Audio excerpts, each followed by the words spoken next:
Good evening. This is Filtrum Radio. It's November 14th. It's about 40 degrees outside, and we're here with Will Maranci. What's up? Hi, Will. Hi. We've been having some interesting conversation all day. Some great stuff. We've been throwing around some really good ideas. I'm looking forward to hearing what he's got to say about his music and his take on the world. And I'm here with my co-host. All day, like, I've just kind of been chatting with Will. John's been at work, and I've just been like, oh, damn, like, I said this, like, maybe 8 times, like, oh, man, I wish we were rolling right now, because this is great. Like, I'm so glad to see you again, Will. I haven't seen you. When was the last time I saw you? Probably a couple years. I don't know. Yeah, I think I saw you in a Guitar Center, like, just randomly one time. There was also that we did a rehearsal like a while back. Like, There was. Yeah, we did do a rehearsal it's a like while 2 back. years ago, maybe? Yeah, What kind of I music saw was you it? around. It was a Dingle Dog. Oh, concert really? That never Interesting. came to be because Interesting. The purveyor of the goods Oh, kinda yes. gave up on it. But so Will, why don't you tell us a bit about what you do? So I basically make mashups. I do YouTube stuff. And that's under your name, right? William Maranci, yeah. William Maranci. I used to do some rapping slash I still do some like instrumental hip hop type stuff, but like I mostly just do mashups now and like mashup reviews. Mashup reviews. Yeah. I review any submissions of mashups that people have. Our friend Leon has a mashup. Leon's got a mashup he did of September and that song Touch off of Random Access Memories. That sounds like it would work. Yeah, it does kind of work. It's pretty cool. Here, I bet I could find that. I think it's on SoundCloud. Yeah, he's got some good mashups Yeah. on there. Anyway, so you do mashups. You also you're also the admin for some meme pages. Implying music is good. I tried like it was basically thought initially that like people should just be anonymous about what they do on that page, but that admin who basically wanted that has stepped down. So I don't know. I'm fine with people knowing that it's mostly me. So I mean, it's not like where NBC Tonight. Oh shit. NBC Tonight News, like that like everyone's gonna know just because you said it. We can pull that part out. It's like the NSA listening intently. Yeah. In case implying music is good. In case you brought your Russian ass hat. Just in case. Right. Here's a mashup. In fact, why don't you do a nice little mashup review? Oh, this is Justice, right? For us on air. Yeah, I think it's also got Justice on it. Oh.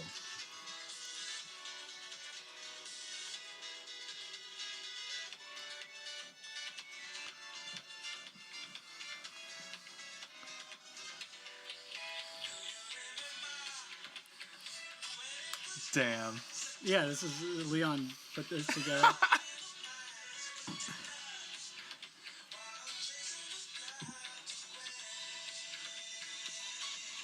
How long is it? We don't have to listen to the whole thing.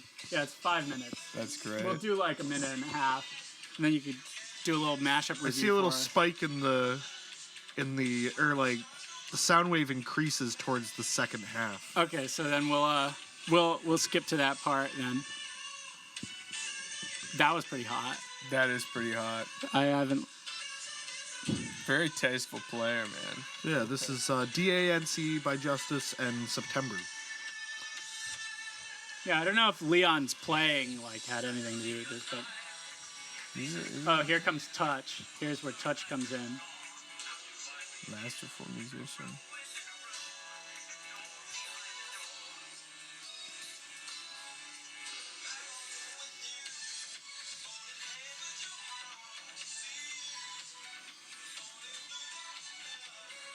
Here, let's see what happens when the waveform changes.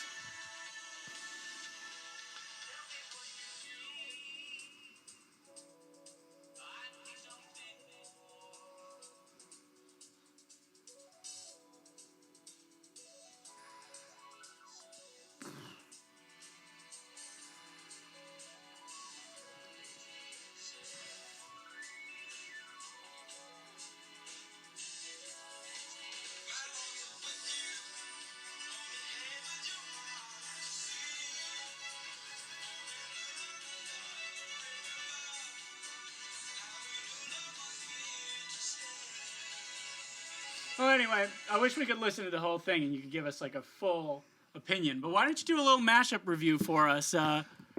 Just right here on the show. I like it.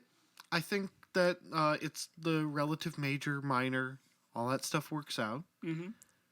I usually, when SoundCloud tells me that there's that much of like an increase in volume level, it means that it's not really mastered super well. Oh yeah, no.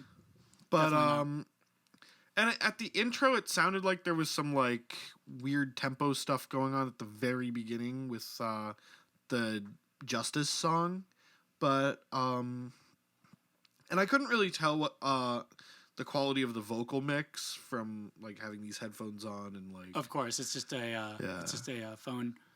But yeah, so usually when you do a mashup review, you go through, you talk about how the tune kind of goes together in general, and then you talk about the execution. You talk about like some of the technical aspects, like the mastering and the mixing. Yeah, a little bit, yeah. You know, some of the stuff you have to do with timing.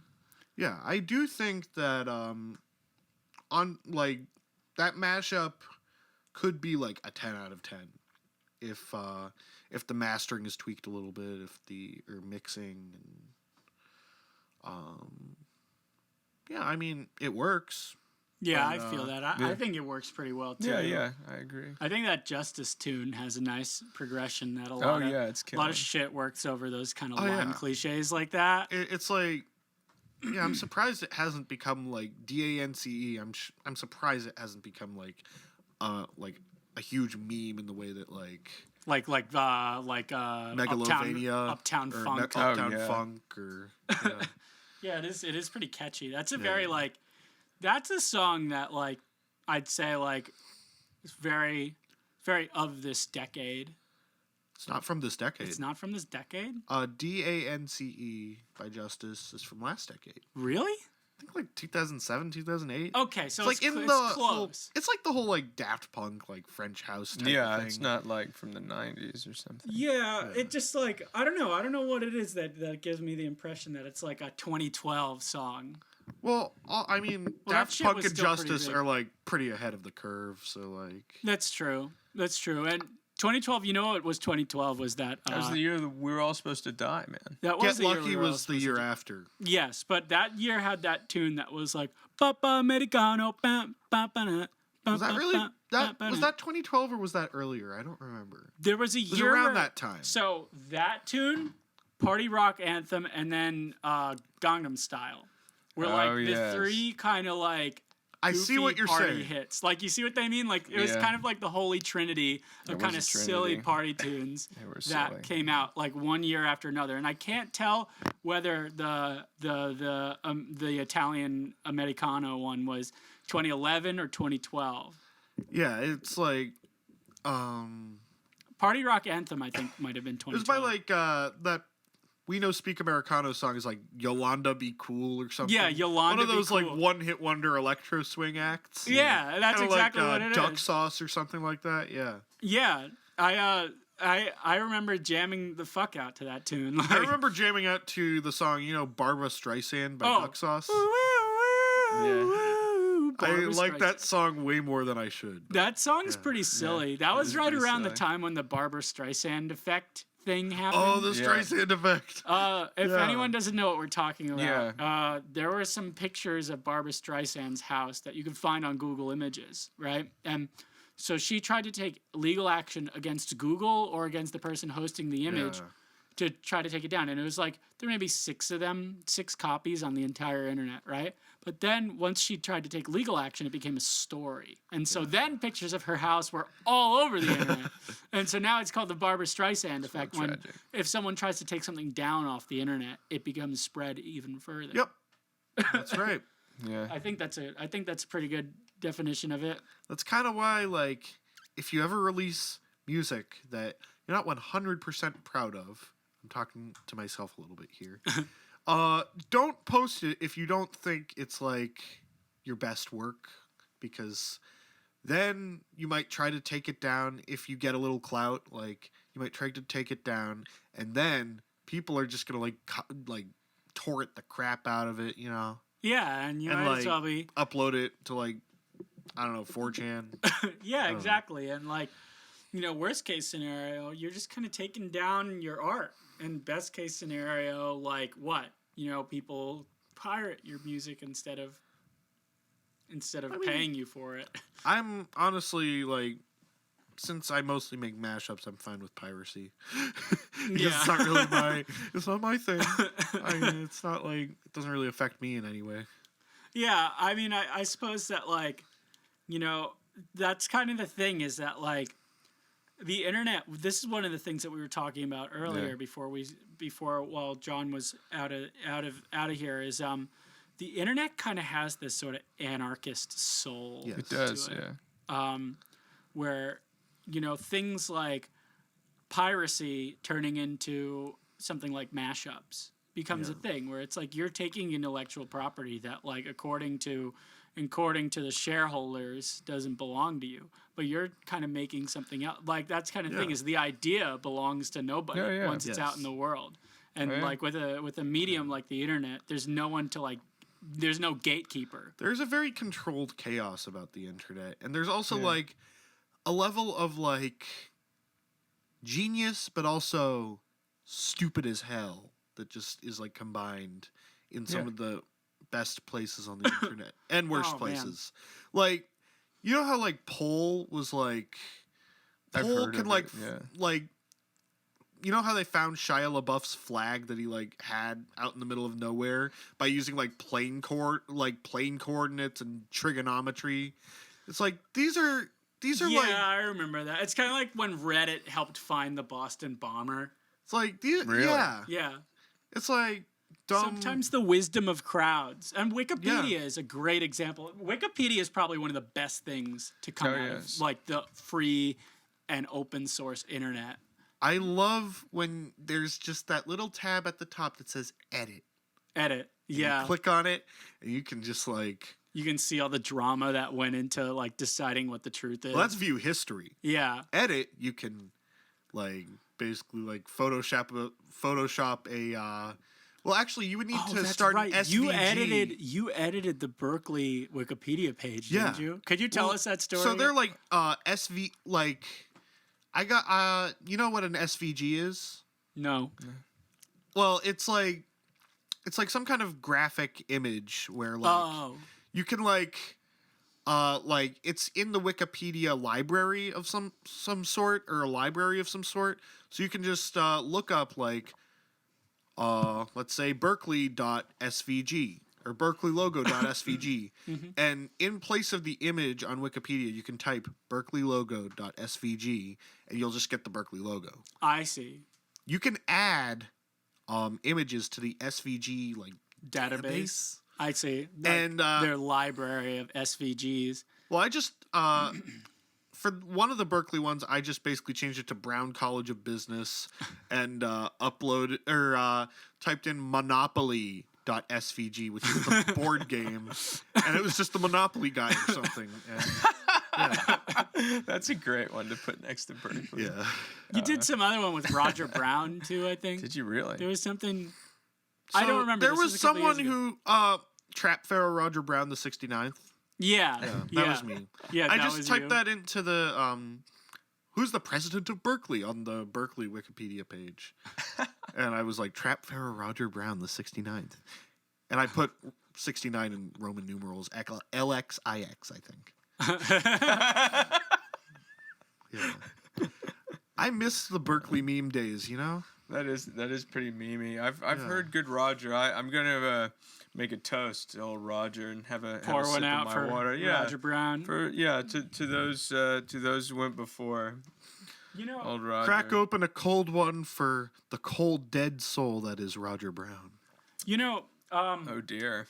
I think the most recent thing I can think of that was a real Berkeley meme was Incel Messiah. Oh yeah, that. Do you was- remember Incel Messiah? Yes. So, Will, we actually have a story for you. Were you there? Incel Messiah. No, we weren't at the show. We knew it was going to happen before it happened. Yeah. We knew it because John was playing with this other band called The Perfect Trip, which we Yeah. had on this podcast, who Yeah. they were basically roommates with the Incel Messiah guys. Oh. Yeah. And Or we, one of them was. Anyway. yeah, one of them was. And we knew that was going to happen. Yeah. I didn't go to the show that Nor night. did I. I kind of wish I did. Wait, how much did you know? The whole thing? We knew that they were going to pour pig's blood in the cafeteria. Oh, and okay. and the thing is, like, we're both like 23, you know what I mean? And these Yeah. kids are like 19. Yeah. And it's like we kind of knew them before then, even as just these kind of reckless dudes that you know, wanted to be real edgelords. Yeah, and I played at a show with some of the people that played that concert where that happened, and they were so rude to us. They were like real Well, when I met them, it was because they had some kind of you know, 60s style San Francisco party. Yeah. Yeah, at their place, and this dude was I basically caught one of the Incel Messiah dudes like putting acid in the punch, and I was like, wow, dude, like, you probably shouldn't do that. Yeah, or at it's least you like- should tell everyone that you did that. Yeah. Yeah, And anyway, so we knew this was going to happen. It was like, oh boy, that's not going to end well. And then I just kind of put it out of my mind because it's not my life, right? Yeah. And then we find this out, and it goes fucking viral on Overheard. Washington Post. Well, here's the best part of the story. Before the Washington Post ever became involved, Max D'Amico made that post on Overheard at Berkeley, Right. and where he basically was like, if anyone wants to talk about what happened, like, come to our address. And he posted their address, which was silly. And John and I actually, you know, we were kind of in what became this show. We were interested in trying to interview people. And so we went to their house and we interviewed them, and we have about an hour of audio of them saying some real incriminating shit. Like, one of them goes on this tirade about how feminism is bullshit. Yeah. Like, they talk about all this stuff. They talk about acid a bunch. They talk about a bunch of, like, it just Yeah. is not a good Well, look. in our interview, the Washington Post called them in the middle of our interview. Yeah, we were with them when they found out the Washington Yeah. Post wanted to interview them. And just as a courtesy, when we were done with that interview, and that interview is never going to see the light of day. Like, No, couldn't. it's like the greatest blackmail tape. Oh, like, it ever, is. It is right? such a hit piece. Not that they'd care. Like, those. But it's guys not didn't just really a hit have Are they piece. back at Berkeley? But yeah, and so Yeah. so anyway, so like when we were done with the interview, we kind of shut off the tape and we were like, look, guys. If you say what you said to us to the Washington Post, they will ruin you. Yeah. Yeah. You better clean up your act a little bit, because Yeah. But you know what's funny was the ringleader for that whole operation left halfway through our interview, so he didn't hear that part, and he's the one who incriminated himself the most on the Washington Post. Did he really? And yeah, I mean, maybe we should have just let them do what they were doing, but I was looking these three kids in the eye basically, they and I were- was they like, were listen, kids. you guys don't realize how much trouble you're getting yourself into. Like, if the Washington Post runs a story and they post your full name, like, if you want to get a job at Walmart and someone Googles you, that's gonna be the first thing that comes up. Yeah. You know, they didn't listen to me. Like, they kind of they Yeah. didn't listen to us. They really didn't. Although the crazy thing though is after it was covered, I don't know if you ever read how that story was covered. No. Basically, they tried to sort of portray that as like, you know, actually they sort of took them at their word, which is what's kind of bullshit. Well, They yeah, kind of they made said the story that they be said like, that the whole point was to kind of call out incel culture. Yeah, I don't believe that. well, yeah, Yeah, and the press yeah. was like, oh, they're you know, they're on a liberal college campus, and the people overreacted. Is essentially how the news covered it. I think I even saw Ben Shapiro's tweet something about it or something. Yeah, he might have tweeted something about it. Did he really? And you know, the Washington Post. He was here last The night. Washington Post. We were worried they'd ruin them. Instead, the Washington Post ended up just kind of like making them look way better. Yeah. Than they And really the Boston deserved Globe to. too. And the Boston Globe and some other like internet like TV news program did. And you know, the word got out, and then Overheard got even more mad. And there was that guy that like reached out to the reporter and called her like a cunt. Yeah. And, like, no, there was. And he was like, "Fuck you, you cunt! You're spreading right. misogyny," which is like super like not. What? There's not a whole lot of self-awareness in a statement It's like pretty that. bad. You know, and like, yeah, there was just this real shit show. And meanwhile, John and I, we were kind of mad because we had this interview and we wanted to publish that interview. Yeah. But then Yeah. the Washington Post swooped in and stole the story from under us and then ran it. And then it was just kind of like, you know, then they banned talk about Incel Messiah on Overheard. And we were like, who would we even tell this to? Yeah. Yeah, it's true. It was kind of like a weird. I mean, what's kind of weird is, you know, those two newspapers. I mean, what's bizarre is like we're two dumb kids, you know, interviewing some dumber kids, and some real big old dumb kids took our story and didn't even really. They did probably 5 minutes of homework, and they just kind of, to me, it's like makes you wonder, like, what else, like, how little research they do, and they, you know, it's owned by Amazon now. Jeff Bezos is. Jeff Bezos is rocking out some Incel Messiah. Yeah, well, democracy dies in darkness, dude. Yeah, it does die. But yeah, I mean, What a great slogan for Bezos's. she was kind of like a student like reporter, like a junior reporter. This was just like a little. You know, this wasn't the More Trump. qualified than us, still. Yeah, I mean, this wasn't the impeachment hearings. You know, this was like not a very big story.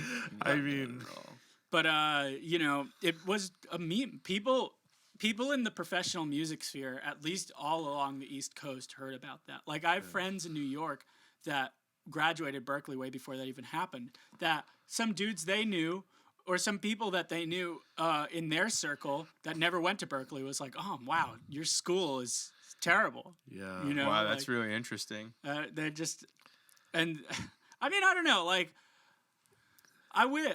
Part of me wishes that those guys used that publicity stunt Yeah. to kind of, you know, I feel like there's a way they could have Donald Trumped their way through it into having a bit of a career, but instead they just like flew too close to the sun. We could have seen like a huge like mudfuck Incel Messiah feud. That would have been a thing. That could have been a thing. Could have been one. We asked them about that in that interview, and they were just like, I just argued with him in the calf about it. Yeah, it was like kind of funny. pathetic. Yeah, It was kind of silly. Yeah. What's kind of weird about that story too is like after a while, it's like, man, there's still so much context of like a college story. So I was basically fighting to like have anyone of any genre perform at the cafeteria like years ago. I saw you perform at the cafeteria once during the blizzard of 2015. That was an open mic, but I wanted like a full on like dump hop performance. Yeah, and they you shut me wanted to- down. Yeah, that's They right. really- Why don't you tell us a little bit about that, actually? So I basically just sent a CAF show application. I sent it in super early, but they did not run on a first come first serve basis. They ran on a play jazz or get out basis. Really? Yeah, or like play like whatever white watered down funk rock you want to Yeah. play. So there's a few. There's a Yeah, few it's for the true. uninitiated. Like there's a few genres of music that are like super on the inside circle at Berkeley. There's obviously jazz. yeah. There's like, you know, kind of blue-eyed soul, like Yep, there's a lot kind of that. funk, like you mentioned. And then there's like, I mean, what you'd classify as neo soul, which is Yeah. pretty dope. Like, It's pretty dope. all of that music is pretty dope. But But- like, there's some shit that just like, Under the parameter that what makes Berkeley look good. Yeah. Like it, you know, fits their image. yeah, Yeah. and They're all about that caucasity.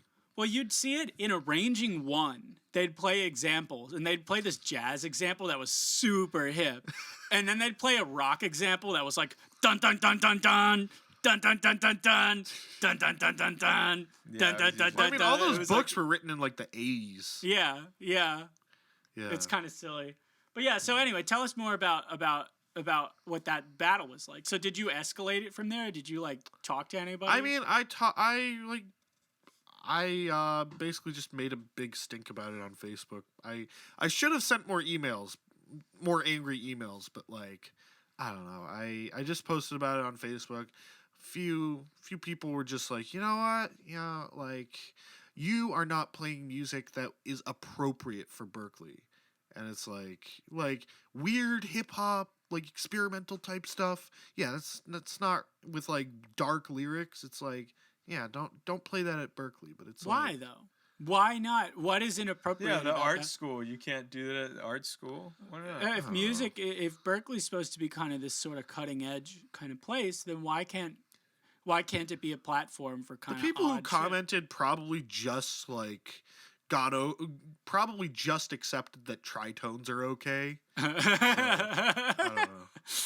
Yeah, they were, for them the third was still a dissonance. Yeah. And then they're like, what is this newfangled crap? I don't know. I mean, that was definitely kind of part of what was tough about getting to Berkeley at first, is that like it kind of felt like there were certain kinds of music that if you made those kinds of music, you'd be fine. And if you didn't make those kinds of music, like there just wasn't a place for you. Yeah, I mean, if you make rock music, great. You're going to be in like the Bon Jovi ensemble or whatever. Was there a Bon Jovi ensemble? If there was, I would actually go to that I concert. would have been in that in a heartbeat. Yeah. That would have been a lot more fun. If they didn't play Living on a Prayer, I'd be mad. Although, Bon Jovi has some other bangers. Although sometimes I can't tell the difference between Aerosmith and Bon Jovi. Yeah. I mean, as far as like bands from Jersey, he's basically like Alec Baldwin's ugly brother, and Alec Baldwin is Bruce Springsteen. Yeah. I grew up on Bruce. My dad's a huge Bruce nut. I grew up on that motherfucker. I thought he looked exactly like Bruce Wayne from the Batman cartoon. I mean, Nebraska is the first DIY Bandcamp album. Yeah, there you go. I think Bruce is great. I mean, I'm in a band called the Brian Rigby Band, and like I mentioned, Brian's music is definitely very Bruce inspired, very Billy Joel and Led Zeppelin inspired too, and like Jimmy. But it's also very Bruce inspired, and that guy's from New Jersey. Oh, so it is kind of like Jersey rock ish. Yeah, but yeah, I mean, I think just in general, like, I think you could chalk me up as another person that I went to Berkeley hoping that it would be this place for like the outest of out. Right. The craziest of kooky ideas. Yeah, it's like everyone's just like Eric Andre or something. Yeah, like you'd kind of think that. You'd think that like you'd think the dorms at Berkeley would be crazy. You'd think that like everyone would be jamming all the time, and everyone would be making real crazy experimental art, and instead it was like a compound and a cult. Like the compound. Yeah, it was conspiracy. It was like it was. What would you say the Kool-Aid was? The Kool-Aid? Major 7. Yeah. Yeah, the Kool-Aid was that sharp 11, man. Flat 7 7 flat 9. Yeah, 7 flat 9. Yeah. I don't know. I think the Kool-Aid was like, I don't know. The Kool-Aid was like whoever sounded the best in the practice rooms. You'd go to the practice rooms and there'd just be this cacophony of people playing. Yeah. Which would ultimately sound cooler than any of the individual people playing. Yeah, it really would. I mean, there's some people at Berkeley that are just monster musicians. Oh, yes. And those people always do real well, I think, at least in some ways. Like, some of them do. Like, there's some people that really just can hang on a jazz level. Yeah. Like, I mean, there's a few kind of jazz. There's a few kind of like keyboard legends like at Berkeley right now. There's that guy. There's Domi, and there's that guy Jesus Molina. They're both students at Berkeley right now, and they're also like viral as just being incredible players. You know, Wow. I feel like Berkeley's a good place for people like that. Yeah. You know, because it's very self-evident what value their musicianship has. You know, that they have this very strong musicality, and it's very technical, but it's also very musical. Yeah. You know what I mean? Right. There's a place for people like that for sure. I think that for anything, I don't think like Weird Al Yankovic would have had a good time at Berkeley. You know what I mean? Yeah. He would have probably felt pretty. Oh yeah, the music business course, like if he were at Berkeley at the time, the music business course would basically, if he were in like the music business major, which he might be, I don't know. Who knows? If he was, they'd probably just tell him, stop what you're doing. Yeah. Stop using other people's intellectual property. Yeah. Yeah. No, the music business course at Berkeley, like, I respect the department, I respect the professors, but they're pretty, like, they don't really value fair use in any way. They're just trying to teach you how to, like, Get a make PRO. Yeah. Which is all important stuff. I mean, Yeah. I think that, like, you know, the thing about Berkeley is that Berkeley teaches you how to go on tour with Rihanna. You know what I mean? Yeah, Like, right. that's what they teach you how to do. They teach you how Wait, the they business... teach you how to be Eminem? Yeah, basically. They teach you how the biz works on that level. They teach you how the arranging and the tech all works on that level. They don't teach you how to be a working class musician. Yeah. And they don't teach you how to be a DIYer, really. Yeah. I mean, I felt CWP kind of empowered me to do more DIY. But you know, they don't show you how to start from square one. Yeah. They show you what square 528 looks like. Yeah. Yeah, it's true. Yeah. Where was I gonna go with this? I don't know.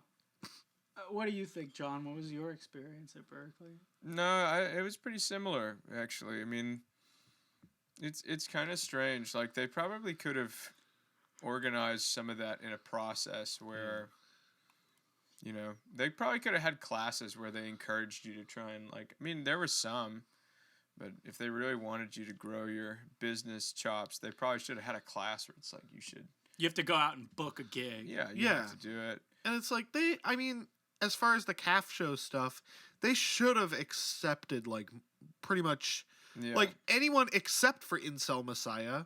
Yeah. Go for it. Well, Like that's you what's know, kind it's of even weird about Mudfuck. Incel Messiah is I feel like they just closed the door even more than it already was here closed. was weird. Here's the weird thing about Incel Messiah. I remember this from their interview. That was the only one of their acts that was actually accepted. Yeah, they tried to get a bunch of other shit accepted. As like different groups, like some of their other music was, you know, it was still kind of provocative, but not like that. it wasn't like, oh really? Huh. Well, they didn't tell them that they were going to Poor Pigs, but Did they tell them that their name was Incel Messiah? yeah, I guess the people who just I know, right? Well, It's this like- And the old That's- bats didn't know what it that's was. the thing. I That's wonder just a what it is. that's just some boomer that doesn't know what an incel is. Yeah. And instead, like they probably wrote in their description that they're like a feminist band that's trying to like spread the word about. We Trojan are- horse. Yeah. We are a feminist DIY all girl punk band or something. I don't know. Yeah. Yeah, I don't know. I don't think they could have gotten away with that though, because you're supposed to like. I'm pretty sure you have to report the names of the performers.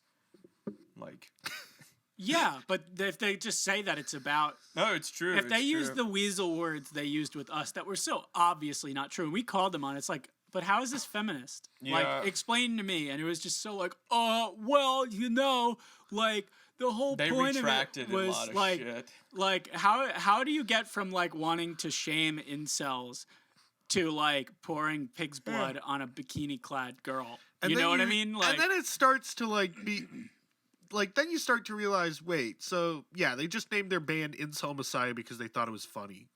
And because they Googled Elliot Rodger and they were like, oh. I mean, it is kind of funny. Like, not is Elliot tough. Rodger, but like, But I think Incel Messiah. that's where the term Incel Messiah came from, though. Elliot yeah, Rodger. yeah. Did it I think it did. really? Did he kind of crown himself the Incel Messiah? I think a lot of like He kind of had a god complex. yeah, and I mean I think whenever I hear the phrase incel messiah used online before the band, I always saw it associated with Elliot Rodger. I see. I think it has to do with I'd him. never really heard that concept until Yeah. you're deeper in the meme sphere than I am, though. Yeah, Like, yeah.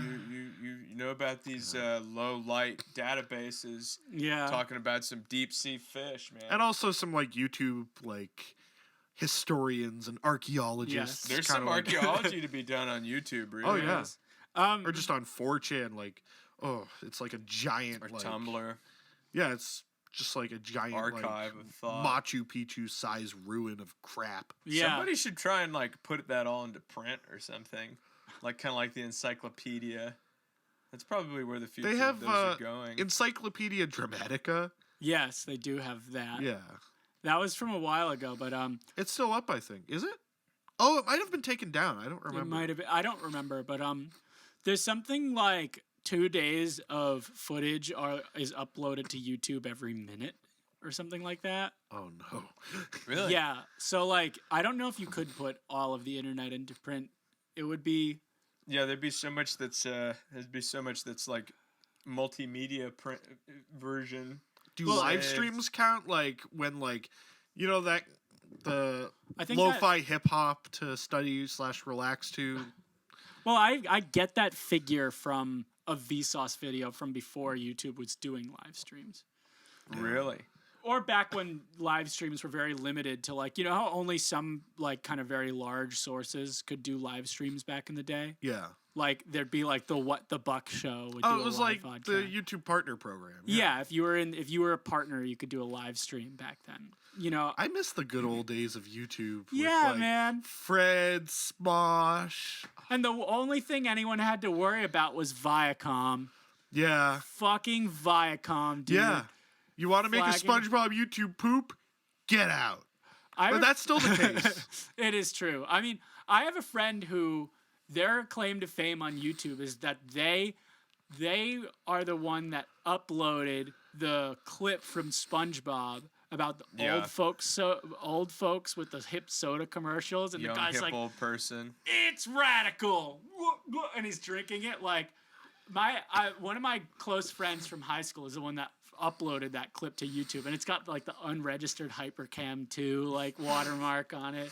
It's like classic internet, and it's got like, I don't know, it's kind of funny. Like that was anything kind of went back then. Yeah. It was I wonder if their video was used in the court case. maybe it was. Yeah. I mean, her video did not get flagged. I don't Oh. think somehow it just didn't get flagged. She probably knew how to put a cloaking signal on it. I mean, I think it's more just that clip is less than 10 seconds long. Yeah. And maybe back then it was harder for content. Like now bots well be. comb through. Yeah, everything. I doubt it's still up. Yeah. Well, no, actually, I'm pretty sure it is. What? Yeah, no, I think it is. Yeah. How many views? A couple million? I'm surprised. What's that video? Canned Coochie? Nah. And Coochie. The SpongeBob like parody where like basically this guy just like perfects every voice in SpongeBob except for SpongeBob. Yeah, And it's like the new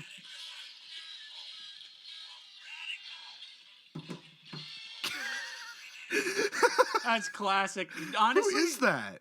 I don't know who that I feel is. like I know who that is. That shit was I mean, How many views?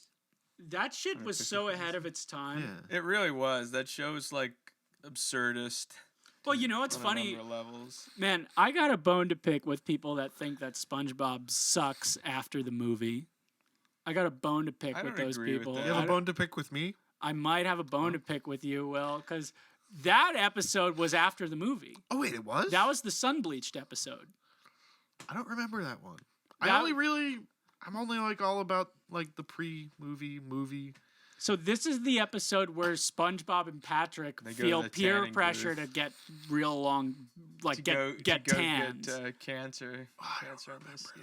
And then like I think Patrick forgets SpongeBob in the tanning It's bed, bleached. and he gets sun bleached. Oh. And first they're like, "We're not gonna let you into the party because you're like too white." and then like it turns out that like he's actually reached this new level of tan, and like then everyone just gets fried. Like that's the episode that's from. Yeah. I think there was a slow decline after There after was, the movie. Yeah. That's kind of It what got more I think. grotesque. It got did. kind of more like absurdist and more It got grotesque. surreal. It got you know? very surreal. After Yeah. here, go ahead. Did you know Steven Hillenburg and his family like would vacation on an island that I used to vacation on? Really? What Yeah. island? Little Cranberry Island, Islesford in Maine. Ah, Yeah, I don't know that place, but Yeah, there was like a really he I mean, R.I.P. God rest his soul. Like, but like SpongeBob just declined so hard after it the did. movie, I think, and it was all because he left. He left. I think Paul Tibbett. Paul Tibbett seems to me to be the guy that kind of brought the kind of like the episode where they go into the future. Oh, yeah. that was good. I think that was a Paul Tibbett thing because that part of SpongeBob stayed. Yeah, But the kind of wittier, more adult, kind of like stand-up comedy-ish kind of Yeah. humor Yeah. that's in the original like few seasons totally just immediately vanished. yeah, it just started to turn into My Gym Partner's a Monkey. Yeah, it did kind of turn. I remember that I remember show. that show. But That was kind of made by this similar people. You It remember? was. Yeah. Cause that's the voice of SpongeBob is at least on that show too. I do I remember. mean, all those. He's on Camp Lazlo. I haven't thought about that. There's a lot of overlap with like most of those shows. Those Nickelodeon Yeah. shows. Like I know there was a SpongeBob writer who also was writing for Jimmy Neutron. Yeah. Yeah. Yeah, and then there was that whole crossover with Jimmy Neutron. But anyway, I can list a few episodes after Hillenburg left that I think are phenomenal. You can message them to me. I'll message them to you. I think the Sunbleached episode one is really good. There's one called Squidward in Clarinet Land that I really like. That's one where like SpongeBob makes a locker. They need a locker at work so Squidward can keep his clarinet at work, and SpongeBob turns it into this like giant, like psychedelic maze, and Squidward gets lost, and it's one of those real surreal episodes. Yeah, It's there are a kind of lot of creepy. those. There's some where it's very disturbing. It's like rock bottom. It's Yeah. kind of like torture. There's Are this, there- here, so go is ahead. it kind of like Ren and Stimpy type stuff? Like It is that kind of it is a psychedelic. little- yeah, it is kind of Yeah. like that. And there's another episode I really like, which is the one where it's real windy, and SpongeBob's holes That's creepy. make music, and so and what happens is the music attracts jellyfish, and so he can't go to work, he can't do Oh, I've anything, seen that one. right? And so he locks himself in a cave. And he starts making these SpongeBob statues to try to attract the jellyfish instead of him. And by the time he finally crafts the SpongeBob statues that actually attract the jellyfish, he goes back and they do like a Planet of the Apes style ending where like the Krusty Krab is buried. And he's like, "How long was I gone?" Yeah, I remember that. I really like that's one of my favorite episodes of SpongeBob. I think that one was pretty good. I like the House Fancy episode, the one where Squilliam is like showing his he's Squilliam. showing him Such an he's showing off asshole. his house, and he's like, "And I've got the gilded toilet paper holder." And then Squidward wants to try to outdo him. And then I Squidward. thought that was a pretty funny episode. Squidward listens to National Public Radio. I listened to public radio. I mean, compared to like the Band Geeks episode, or Oh, like yes. or like the the Krusty Krab pizza episode, Yeah, like yes. it's kind of hard to put those on the same level, Yeah. obviously.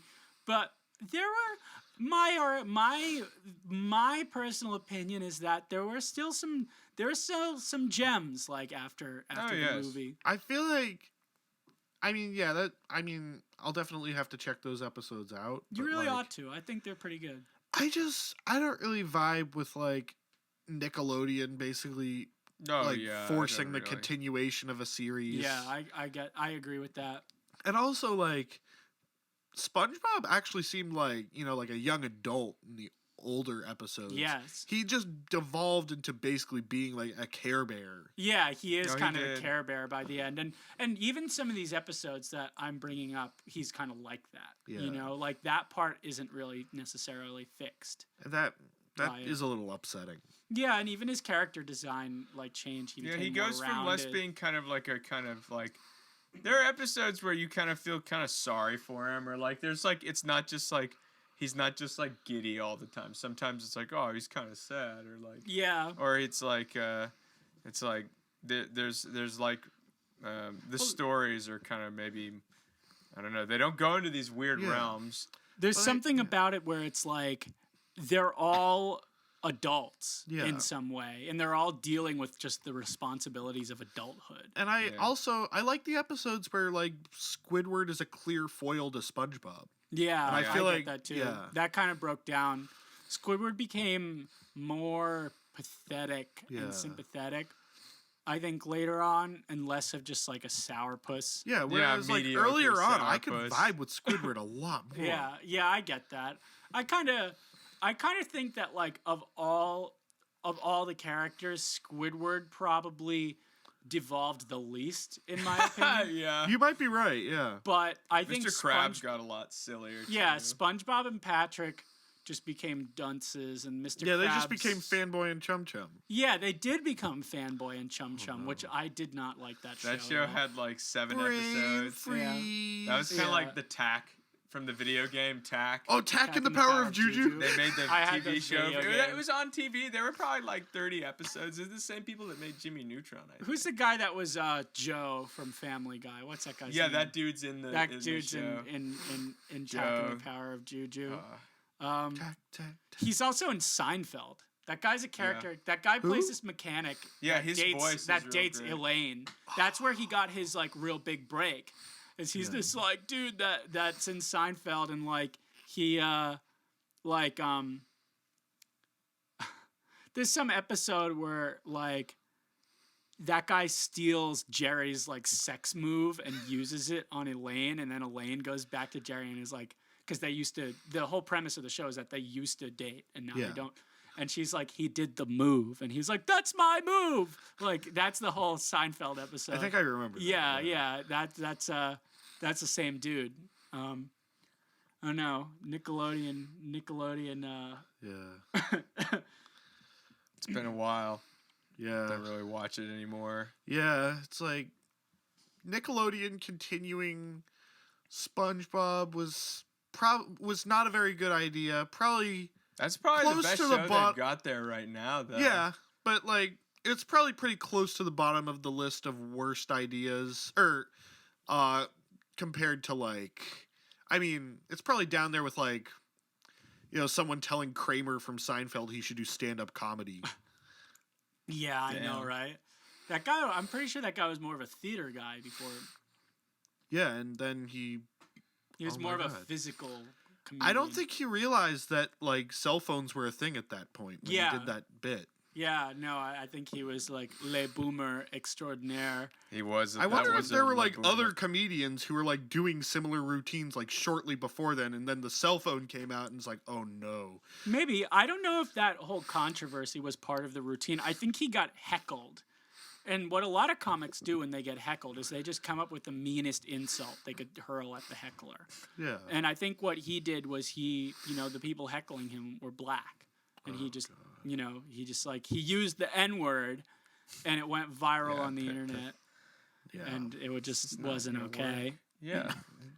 You ever see him on Comedians in Cars getting coffee?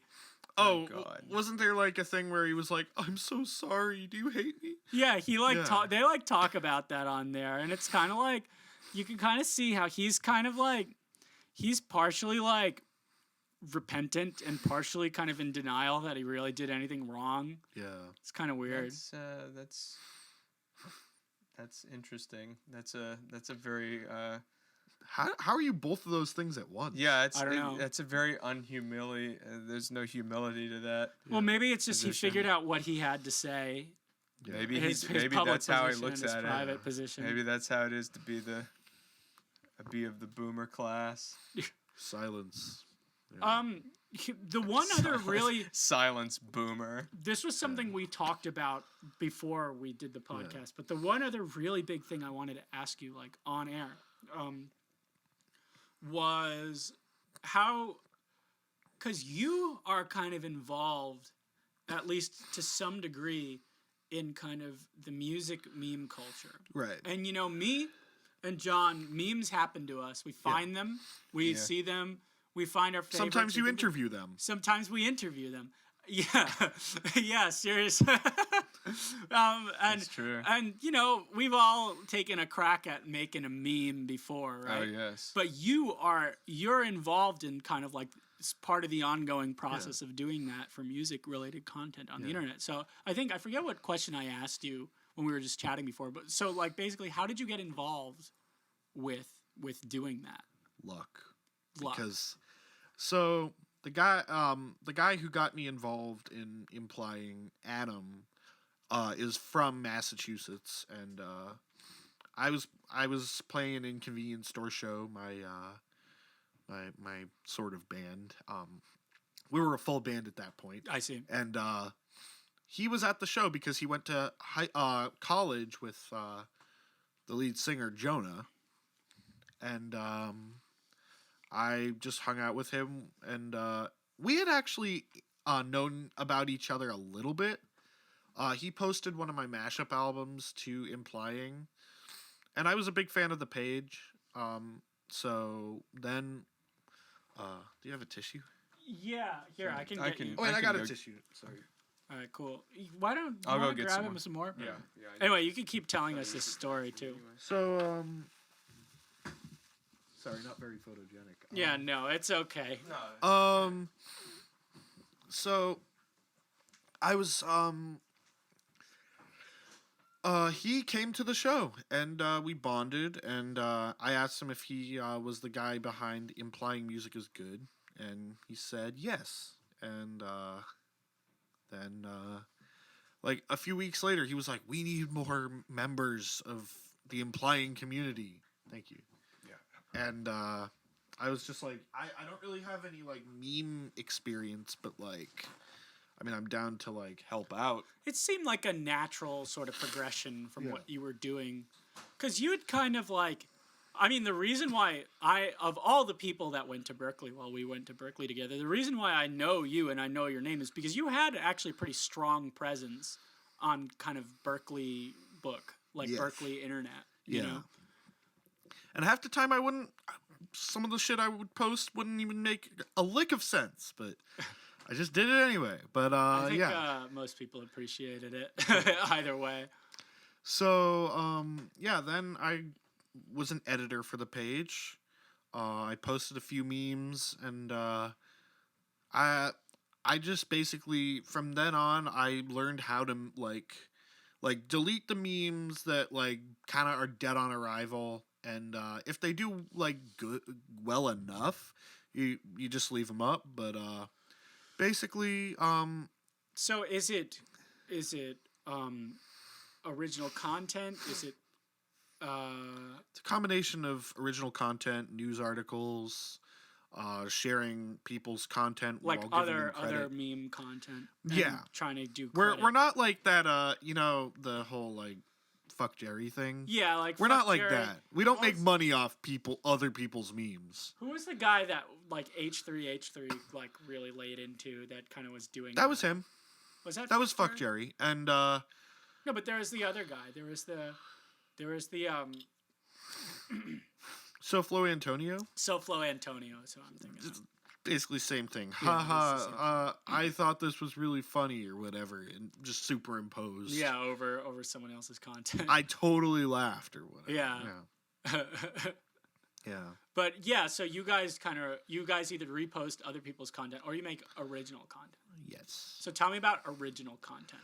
I basically I'll just come up with an idea, and I'll think, will people get this? Will people like this? And is there a way to make this meme like relatable or have it be something people will get?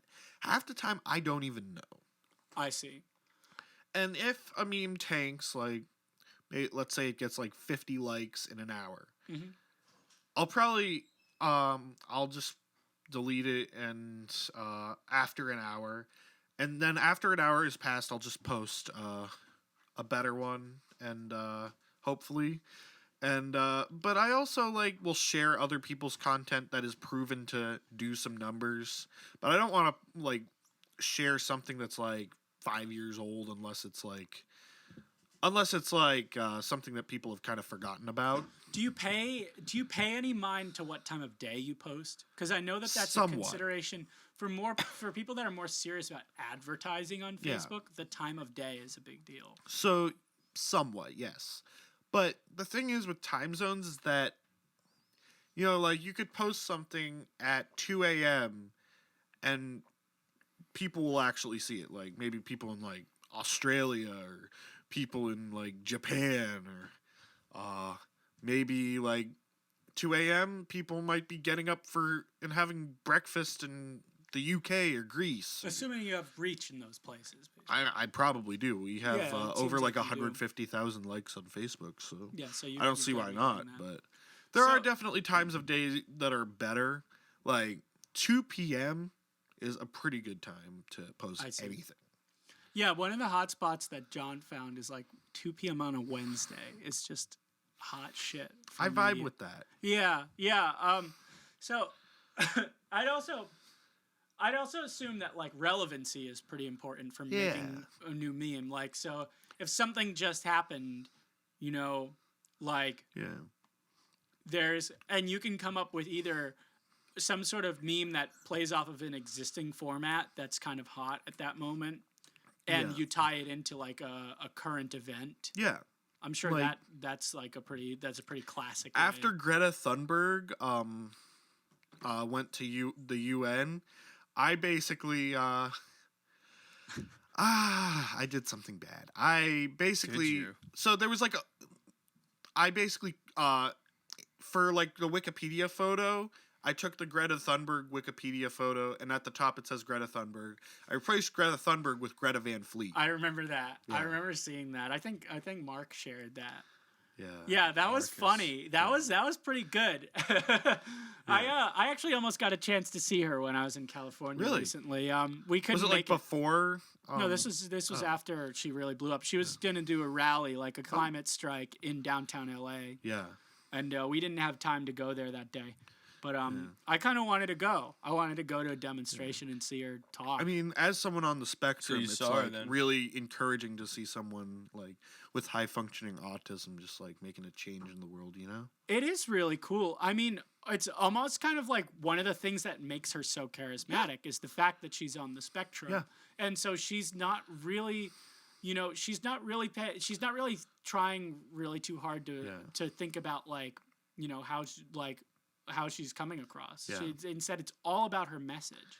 Yeah, Which I feel mean, like is a voice that people on the spectrum like often have. Is it's just all about the I mean, I really just hate that. Like, I mean, people are like putting up like billboards with her and like making murals with her face, and it's like you're missing the point. Actually, like get your Congress people to do some shit, you know?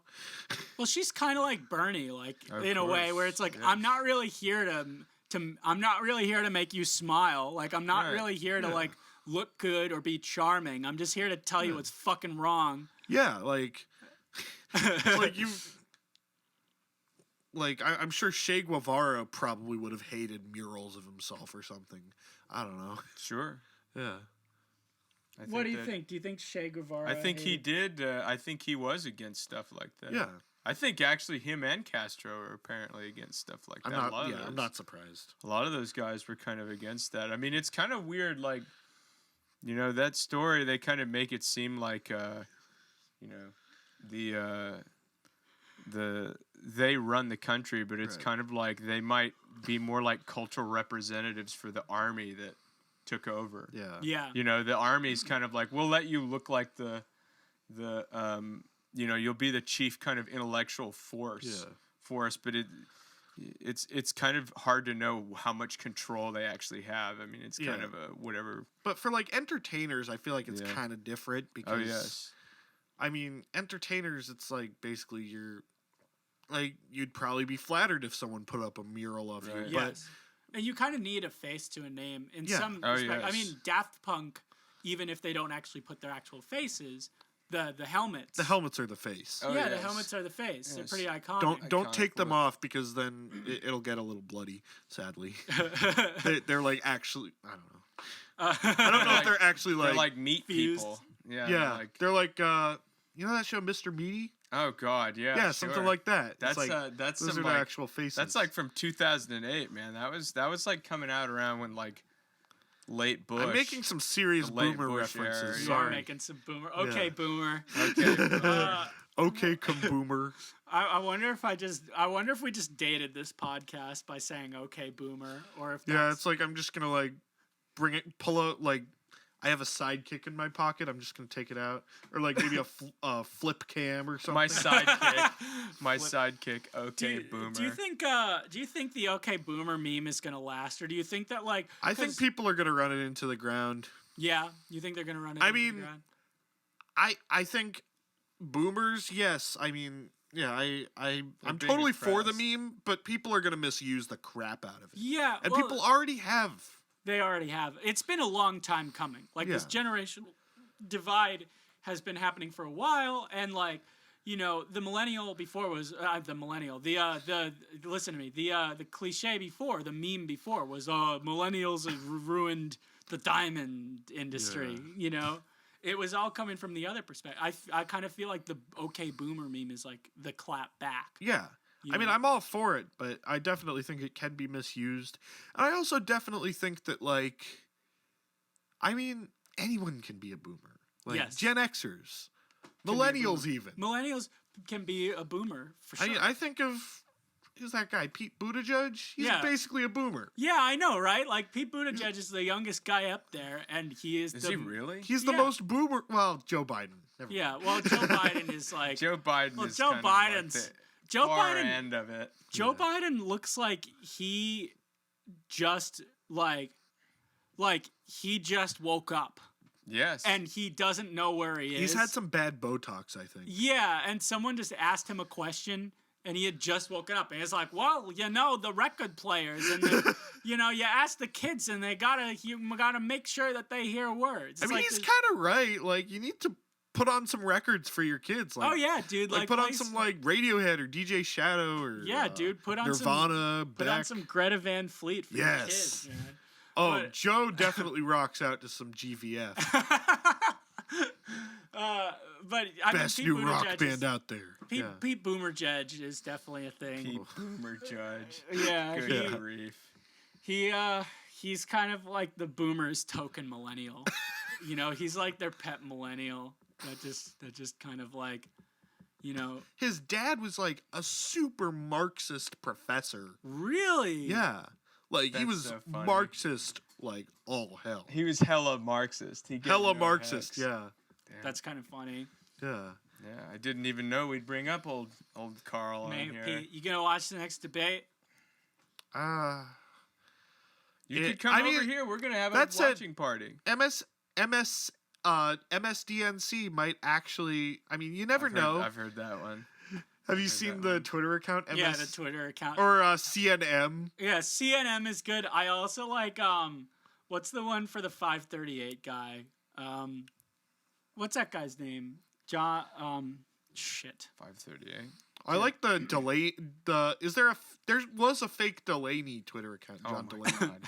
They, John they- Delaney is the funniest guy in the world. I like the one where they made John Delaney look like that guy from King of the Hill. Oh, That one was God. really funny. Here, Oh, here God. Who? Boomhauer? not Boomhauer, although okay Boomhauer is like one of my. No, he's one of the other neighbors. Are you talking about Dale? Yeah, I think it's Dale. Oh, Nate Silver. Instead, they have Nate's liver. Oh God. Yeah, that I've one's seen pretty that. funny. But yeah, Pocket I Sam. probably will watch the debate, even though it's probably going to make me cringe. You should come You over should come here. here. If That's you're not it. doing Have a- anything, a we're gonna have a little party. party. Debate watch What is it party. exactly? It's next Wednesday. Yeah, it's a week from yesterday. It's I November. could probably 20th. do it. What time? IDK, probably the evening. It's Yeah, probably going to probably be from 8. like 8 p.m. to like 11 or something like that. Lit. Nice. Yeah, there was one of those debates, like the second debate, really. That was the one where like Bernie and Warren were like on the same team, just on a raft fighting off a bunch of centrist sharks. Yeah. You remember that one? But soon they'll have to fight each other. Yeah, Unless or they unite. Well, yeah. I mean, we talked about this off the air too. Like, I definitely prefer Bernie to Oh Warren. yeah, totally. Even in the home state of Massachusetts, like, I definitely prefer Bernie to Warren. But I think that like if they just combine their ticket, like no one could beat them. Yeah. If they combine their ticket right now, they would have like 60%. Maybe like a Bernie Warren or even like a Bernie Yang ticket would destroy Trump. Yes. Yeah. I mean, we already know from polling data that if the election happened today, like Sanders and Biden would beat Trump. Warren, it would be pretty close, but she'd probably beat him too. Yeah. If Sanders and Warren combined their ticket, they would win the primary like that. Yeah. Because they each have like maybe, 20% support. Yeah. And Biden's got about 25%. Yeah. And so if you put that all together, they're close to 50%, which in they a could field give like Biden this, a gig too. Do you think they would though? Or do you think He'd be the Biden's White people- House janitor. He could be the storyteller. he They could be the give him old man some- in the corner that like you'd have kids come and he'd put them on his knee and he'd tell them all about his friend. Yeah, no, he could. He'd do a good job of that. That's kind of all he's good for. I No, he'd think, probably is, sniff their hair a little bit. Yeah. He'd probably, yeah, honey. Call him Yeah, honey probably or pet their hair child. or something. I saw Yeah. this horrible video where some woman was like, "How come like you have taken a lot of money from the fossil fuel industry?" And he just like, that's a really creepy angle they have of him because it's like kind of like from the side of his face, so you're only seeing like, you're not seeing his full face. He's kind of talking to you, looking at like this, like almost behind. Like, you pretty much need permission to, like, touch someone's shoulder, and he does not get it, but he just... Well, it's also like in combination with what else he says. Like when he's talking to a woman, he often calls her sugar, sweetie, like, honey, sweetheart. Like Yeah. it's very disgusting. darling. Yeah, Yeah, it's kind of like, it's kind of like the way like a businessman from the 50s would talk to their secretary. You know what I mean? Listen here, honey. Yeah, Yeah. listen here, sugar tits. Like, Sugar I wonder if... I wonder how different he sounds than Oh, Bill dear. Clinton. Just, like, in terms of that kind of stuff. Bill Clinton's like that too. I feel like Bill Clinton has this sort of bravado where it's like he would say shit like that and like people would view it as like, oh, he's just a charming man. Yeah, pay both no of them mind, probably man. think they're such chads. Yeah, dude, they definitely. Oh yeah. What if Biden was like, now listen here, everybody. Now listen. Now don't you forget. I'm a real. In my circle of public life, like I'm a real Chad. And all these beta males. All these beta males can't even touch me. Like I said to Henry Kissinger, get back in the 1975, dude. Like yes. you ever read one of the things he said on paper? Or what was the 3000000? Oh yeah, go to org. If you want to join the fight, go to Biden 30030. Like, Oh, God. yeah, vote for Joe Biden in 3030, everybody. Like, Oh God. I think what it was He'll they probably- were supposed to text Joe to 30030 or something like that, and said he was like, go to Joe 30330. Oh man. yeah, he's. You would probably accidentally buy like a ringtone if you texted probably it to would. them. Yeah, whenever he talks about the internet, I just want to rotate a PDF for him. Like he needs it. Like I expect him to be like, and then I touched something, and then my email stopped working. It's like Yeah. there's no button, there's no stop working email button, Yeah. Joe. Yeah. But it's just you gotta love him. Yeah. I don't know, maybe not. Oh, you can't click a book. Yeah, why can't I click the book? And the Yeah. father's like, I hate wife. Yeah. Those kind of fake boomer comics started becoming real popular right before the OK Boomer thing Yeah, really that's hit. true. Or like, oh, Bohemian Rhapsody, what a song. Yeah. And then there were also like the I was born in the wrong generation kind of Oh, memes on those- like a Bad Company video. That was like me like 10 years ago. Yeah. Oh me yeah, too. same. I remember thinking that when I was 13. Yeah. Yeah. I 14. posted some cringy stuff on the internet when I was Same. 13. Oh, as did I. Yeah. It's like, wow, I wish I was born in a time where I couldn't discover this music on my computer. Yeah. I know, Comment right? this on YouTube. Yeah. That is really what it is. Yeah. It is kind of interesting that work you're doing with implying music is good though, because like, I think that that's a real mechanism for how some of the more organic kind of movement on the internet works. Yeah. That's exactly the shit that boomers don't understand, and so they blame it on Russia. Yeah. Like you're kind of doing the work they think the Russian bots are doing. Yeah. In a way. Yes. And it's funny because you're not a Technically, Russian I'm not bot. Russian. I'm Armenian. Yeah, like you're not a Russian bot. I mean, there's a lot of people out there who do pretty much that, but for politics. Yeah. And the thing is, there were some people in Russia that basically got paid to do a lot of that kind of work, like back in the 2016 election. And by the way, hey, Wendy's, fast food companies all over. If you want to hire me to be your Twitter guy, then hire me. He's a Russian bot. Yes. Yeah, he's a Russian. I will destroy Chick-fil-A for you. Don't worry. He's got a Russian ass hat. I think you'd be good at that. I mean, listen, you have experience running meme pages. You are comfortable on the internet. As comfortable as you can be on the internet. There's been like 3 or 4 times on this podcast, let alone the whole night, where you've dropped some shit about the net, about the web, about the World Wide Web. Yeah. About surfing the web. Yes. That I just never even heard of before. When we were talking about, this wasn't on the air, but like we were talking about Scientology, and you'd mentioned, you want to tell that story again? We can YTMND. Yeah. Yeah. Why don't you tell that story? Oh, so the YTMND on that site. If any of y'all boomers remember YTMND, so it's called you'rethemanNowDog.com, and basically it's like a GIF sharing. Yeah, it's like a picture would be you'd post a picture. It would be on its own like the host would be YTMND, but it would be like its own site, and it would just keep looping some kind of sound, and you could do videos too or GIFs or. I remember there were some sites like that where it would just be like funny memes, and it would have one, and then you'd click next, and it would be another one. It was like this meme aggregate website. Oh yeah, from like 2012. Or what was it? Quick Meme. Yeah, Quick Meme. And it kind of was like a predecessor to like 9gag, basically. 9gag. Yeah. Anyway, Oh, here, God. why don't you continue telling the story? I know, right? Let 9gag. Yeah. Yeah. So basically, someone posted after Tom Cruise's Oprah interview, someone posted a Tom Cruise kills Oprah thing and had like bad lightning effects. This is the one where Tom Cruise like jumped on the chair and started electrocuting The Star Wars Oprah. shit. Yeah. And then people started basically like bringing up, oh, isn't he a Scientologist? It's like, oh yeah, he's kind of crazy.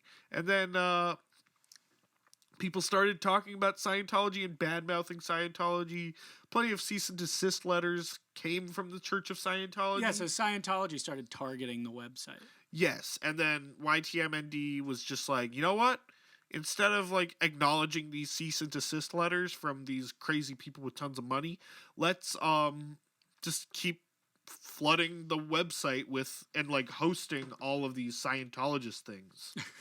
And then South Park got involved, then 4chan, then So that was before South Park had done. Yes. So this was kind of like ground zero for. I bet Trey Parker and Matt Stone were probably taking notice. Yeah, I mean they did that for the Gingers Do Have Souls kid too. Where there was a time where some shit in the early days of like this decade's meme culture really became a thing. Oh yeah, like the Ultimate Showdown of Ultimate Destiny. Yeah. Basically everything on Albino Black Sheep. Shout out Albino Black Sheep. Yeah. Man, it brings back some memories. You remember failblog.org? Failblog.org. I used to spend hours on that goddamn website. They used to have like the first or second most subscribed YouTube channel. Yeah, and that's when Impact Font really became a thing. I also Like Ray William Johnson was number one for a while. Dude, Ray William Johnson, like people talk shit, but that guy was prolific. You and your mom. Yeah. Oh, I remember his your favorite Martian shit. I think. Yeah, dude, that shit was like that It's shit. like proto like I feel like it actually inadvertently predicted a lot of like experimental like parody type pop that would come. It was kind of like it was kind of like The Lonely Island before The Lonely Island a little bit. I feel like The Lonely Island came before. Really? I don't Yeah, remember but my your favorite timeline. Martian is like I don't know, like It was of that Sophie and era. like all that PC music stuff. Yeah, and, yeah. like, and 100 gex. They basically all kind of sound like your favorite Martian. And what about just equals 3? Like Yeah. honestly, like besides like fail blog, I remember one of the biggest things about equals 3 what was just like it that was such like an aggregator for viral media. It back was then. basically so I feel like it started with equals 3, and then you have Anthony Fantano's defunct channel That Is the Plan doing the meme review, Yeah. which I feel like was more. You could call that fair use a little bit more because it wasn't just saying "oh, so funny." It was like Yeah. actually kind of analyzing the. Well, there was memes. something kind of SoFlo Antonio-ish about Ray William Johnson. Yeah, and then you also have like behind the meme, which is like basically if you don't want to read Know Your Meme and you want to watch like a shitty YouTube video, behind the meme. Well, Know Your Meme is kind of hard to use sometimes. Yeah. But it's like you don't know what the meme is called. That's true. And it's kind of hard to describe. Yeah. You know, it's kind of like when you try to Google something, but you don't know what it is. Though I mean, usually they have like keywords that They like, do. are helpful. But equals 3, man, that show Yeah. put a lot of big internet memes on the map. Like the Edward Kill, the Yeah. la la la la la la la la la. That And guy. now, like, I feel like you can kind of make a direct line from that to PewDiePie doing the meme review now. Yeah. Yeah, definitely. Like, he's definitely, and like everyone, like, he's definitely the most popular person to do the meme review at this point. And is he the second, third? Where does he rank for subscribers right now? I don't think he's the first. He's not the most first. We subscribed got anymore. T-Series. Yeah. Yeah. His everyone, but there was a period where I remember the day that Ray William Johnson overtook Fred as the most I remember subscribed. that. I was Yeah, so Fred. happy. I was like, "Fuck Fred." And now he's not even in the top 100 anymore. Is he? Fred or Ray William Johnson. Fred is like in the Fred He is got- a dinosaur. Fred is I in the think- toilet. Yeah. I think Ray William Johnson used his internet clout to get him a gig, like doing kind of behind the scenes Yeah. work. And then he moved over to Facebook. I don't know what he's doing, but I think he got a job, like a Who, Ray? real. Yeah, I think he I got think like you're right. a real showbiz job. Like, Yeah, I think so. Whereas like not to say that YouTube isn't a real showbiz job. Yeah, No offense, Will. well now I mean, I mean After now- all, your net worth, according to Net Worth, what is that website called? I don't remember, but it said I was like worth $300,000. It's like Spoiler alert. true. It's true. No. But I do have like I could possibly reach 100K by the end of the year in terms of subscribers if the trajectory keeps up. I'm at like over 70,000 right now. Well, hey, yet to exist audience, go over and subscribe to William Maranci-Under's YouTube channel right now. Yes. Yes. Yes. No one has ever watched an episode of this podcast yet, No, not at yet. this point. Yeah. And also like I don't know. Do you guys remember Leafy? Leafy, yes. Leafy don't. is here. So this is just There's a weird a big controversy surrounding Leafy, wasn't there? not anymore, but I mean now like Leafy is no more Is no because more. yeah. But Leafy, I found out about Leafy because he dissed one of my a rapper that I had rapped with, in like 2014, and then like in 2016 he makes a video that says the most hardcore man on YouTube or whatever, or like What was Leafy's whole deal? Because I always heard about him. I never- literally, yeah, he was basically I just a remember reaction H3, channel. H3, like complaining about Leafy. Yeah, that kind of snowballed the whole like YouTube drama insanity. I see. And after that, like that was a period in YouTube's history that was like not too long ago, but it feels like forever. Oh ago, yeah, because it was like so edgy. You had that was like Filthy 2015, Frank. 2016. People could actually get money from YouTube doing weird stuff. That was before Adpocalypse. Yeah. Yeah, that was. A lot of people think that Leafy and Filthy Frank might have triggered the Adpocalypse. I thought it was some ISIS video. Really? But I think a lot of people thought that those channels were in. I think it was a combination of a lot of things, Yeah. including those guys. But also there was some ISIS recruitment video on YouTube that some advertiser saw their product being advertised on an ISIS recruitment video, and somebody complained, and I think that helped towards the Adpocalypse, which was weird because then there was a while where it was like more adult humor content got policed, but there'd be these weird child-oriented channels that were really fucked up. Those like, if they weren't like, I don't know, there's just something kind of weirdly like, I bet in like 10 years everyone's just gonna look back at like Johnny Yes Papa and be like, this is kind of freaky and like avant-garde. Well, it was like the YouTube people just decided, okay, let's make the algorithm favor family-friendly content more. And so then people started figuring out how to kind of basically SEO their shit to look family-friendly when it wasn't at all. And there was like the Spider-Man Elsa shit. There was like what were those guys called? The fucking the dudes. Speaking of H3, like the two brothers. Not Logan and Jake. Not Logan Paul and Jake Paul. Or Daddy of Five, is that it? Not Daddy of Five. The two dudes that were like they did the thing where they'd like eat a donut and go Slam! Yeah. I'm Ethan Bradbury? Yeah, Ethan Bradbury. The Bradbury brothers were kind of in the middle of that. Yeah. Those guys, and I think that's kind of how like the Logan Paul thing happened, was that was kind of geared towards younger kids too, you know? Yeah. Though, it's weird. I will say, Jake Paul, you are a bitch for not fighting Soulja Boy. You need to make that Soulja Boy fight happen. Didn't Logan Paul fight somebody? Oh, KSI, and he lost. Yeah. Wait, this was round 2, I think, and KSI still beat his ass. Really? Yeah, I remember when that was a thing. I kind of fell out of listening to the H3 podcast, but for a while I was listening to it. At that point, I remember listening to it. After Bill Burr, I was like, it got weird. It got weird. Well, because Bill Burr is this super East Coast kind of like, he's from Canton. Yeah, and he just like, everything out of his mouth is just so fiery and brutally honest, whereas Ethan Klein is more this kind of cheeky, kind of like memey kind of dude, and their personalities just did not match at all.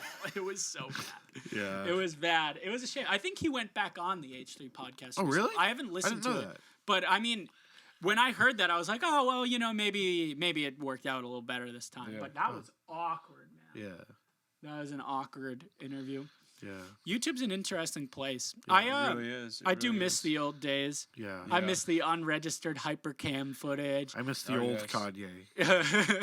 I also miss the like YouTube poops that they do with like the Hotel Mario cutscenes. Those still exist. They're just kind of underground now. Yeah, you know what they say. All toasters toast. Yeah, man, that was some goofy shit back or then. The Wand of Gamelon. Yeah, the Zelda games too. Oh boy, I'm so hungry. I could eat an Octorok. These were just old memes, man. Like real old memes. I remember when I was in 7th grade.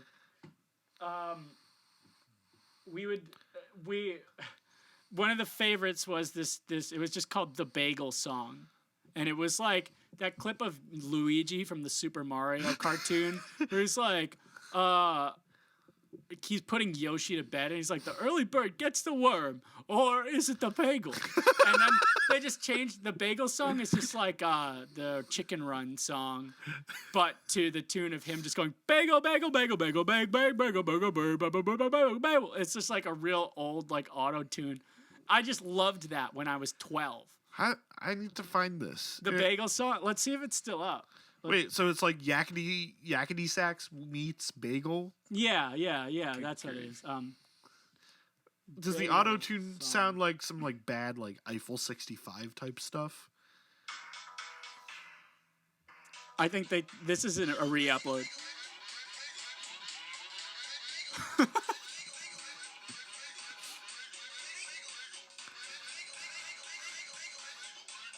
It actually sounds kind of cool. Yeah, it's like.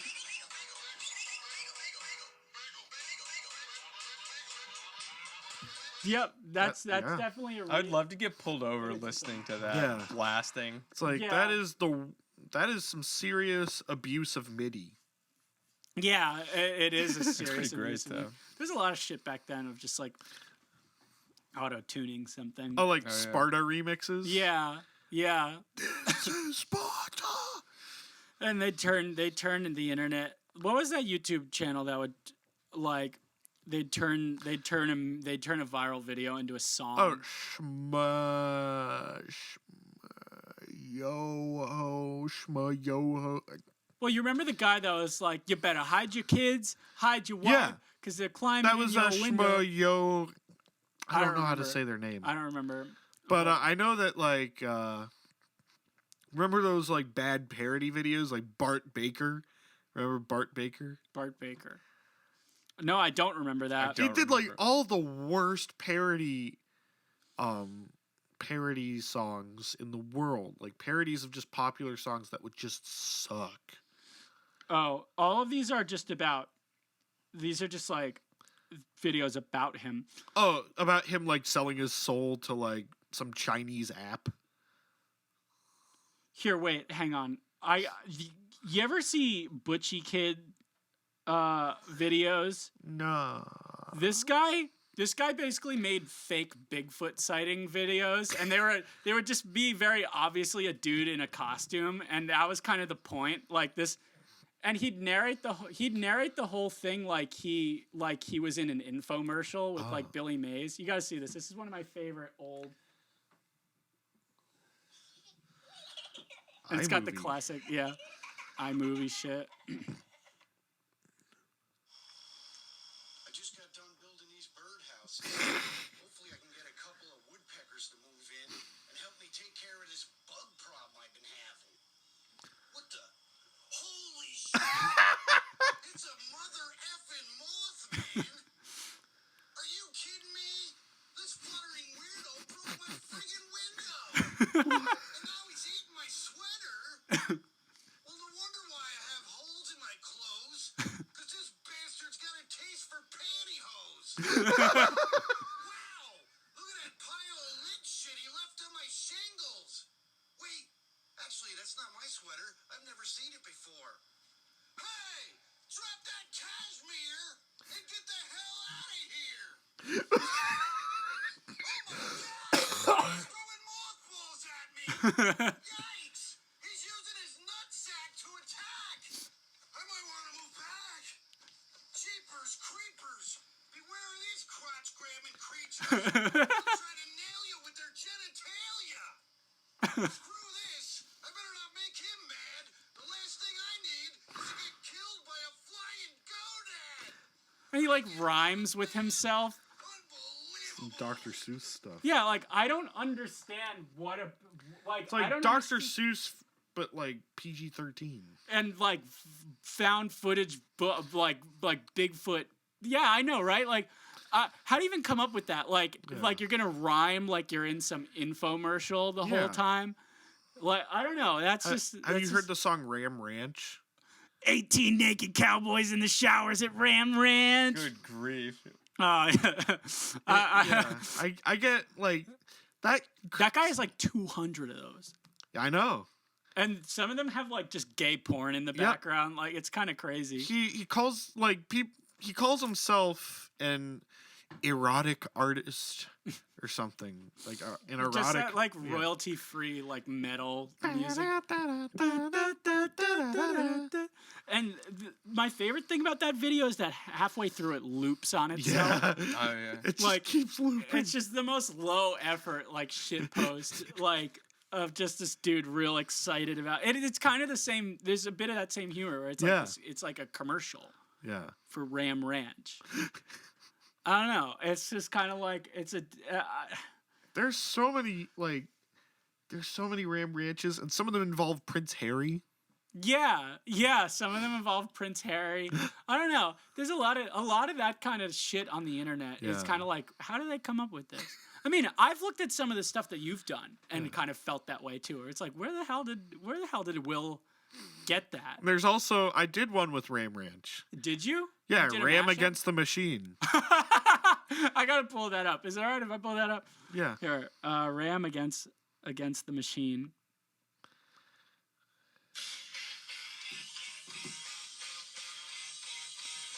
And it got a cosign from Grant McDonald himself.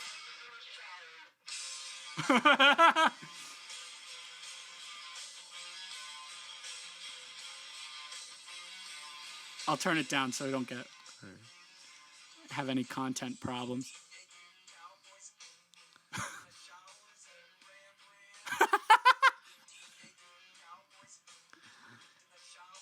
Wow, man. That's killing. Oh my god.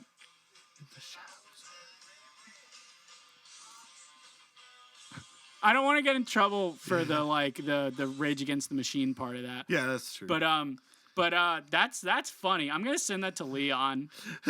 Yeah, I'm sure he'll find that pretty amusing. Ram Against the Machine. That's great. That's really funny. And you said Grant McDonald himself kind of approved. What did he like endorse it or approve? Yes. Yeah. What did he like in the comments be like? Oh yeah, here he is. He says, "Love my super cool fans. Shucks dang twang." And yeah. I think he made another comment. Did he? Yeah.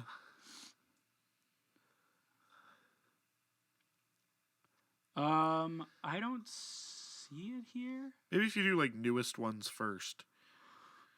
Yeah, there's about 51 comments. So. Oh. Yeah, it's one of my older videos. I made that while I was in Greece for some reason. I came up with it while I was like in a Holiday Inn in Athens. Well, when was the Ram Ranch thing real big? Like when? It's kind of been kind of recent. Oh yeah, he said, brilliant. Love my super cool fans, Shucks Dang Twang. Fucking Sean, on the floor, you fuck pig whore, oinkin' and begging for more.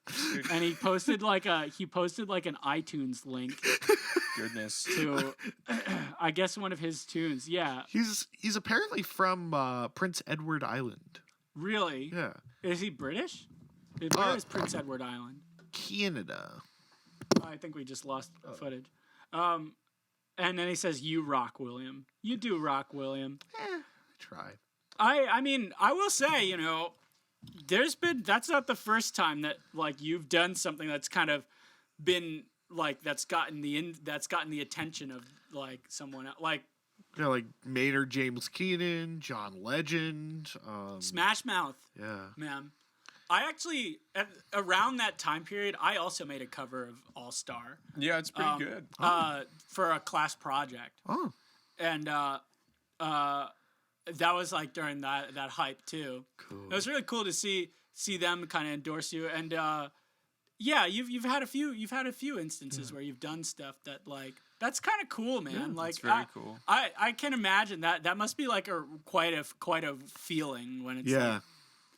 yeah, because like I don't know if you've ever met like if you ever meet some like kind of legend or hero of yours, it's I always haven't weird. recently. You know what I mean? Because it's like you meet them and you know everything about them, and they know nothing about you.